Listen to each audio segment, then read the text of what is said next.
कार्यक्रम राख्नु भएको छ।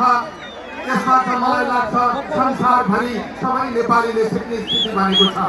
त्यसले नेपाललाई पनि एउटा उदाहरण प्रस्तुत गरेको छ। तपाईहरुको एकताका निम्ति, तपाईहरुको मौलिकताप्रतिको प्रतिबद्धताका निम्ति म सल्युट व्यक्त गर्न चाहन्छु। मेरो विचारमा युएईले प्रगति गरेको उसले आफ्नो आर्थिक स्रोतलाई पहिचान गरेर हो। हामीहरूले पनि हाम्रो आर्थिक स्रोतलाई पहिचान गर्न सक्नुपर्छ। हाम्रो आर्थिक स्रोत के हो त्यसलाई पहिचान गरेर त्यो स्रोतलाई हामीले प्रयोग गर्ने गरी अगाडि बढ्न सक्नुपर्छ।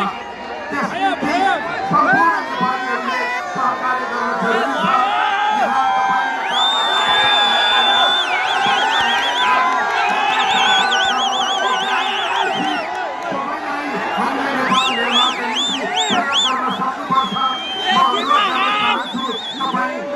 नेपालसँग जोडिन खोजिरहनु भएको छ।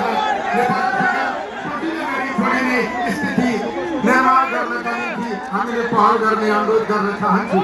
स्वास्थ्य क्षेत्रमा थुप्रै समस्याहरू छन्। त्यो समस्याहरू हल गर्नका निम्ति हामीले बिमालाई प्रभावकारी बनाउनका निम्ति कोसिस गरिरहेका छौँ। तपाईहरु यहाँ हुनुहुन्छ, तपाईहरुको परिवारले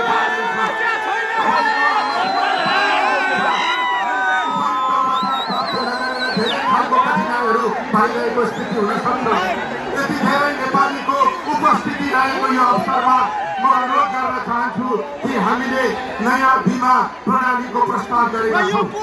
बिमा प्रणालीमा देश बाहिर रहनुभएका नेपाली, देशभित्र रहनुभएका सबै नेपालीलाई जोडेर हामीले नेपालको बिमालाई व्यवस्थित गर्ने गरी अगाडि लाने कोसिस गरिरहेका छौँ। त्यसमा यहाँहरू सबैको सहयोगका निम्ति म विनम्रतापूर्वक अनुरोध गर्न चाहन्छु।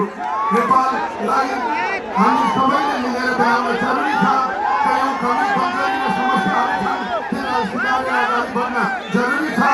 दुबईमा यहाँको बसाइ पक्कै पनि केही कठिनाइयुक्त हुन सक्छ, तर नेपालीको एकताले त्यसलाई सहज बनाउनेछ।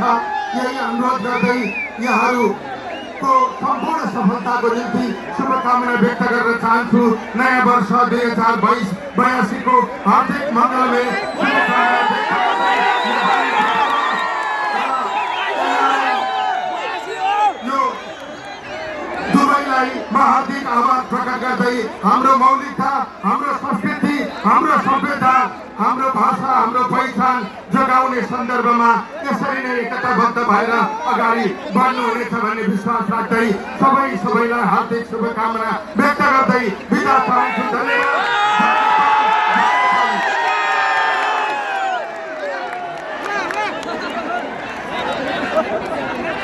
Thank you so much, Honorable Minister, for your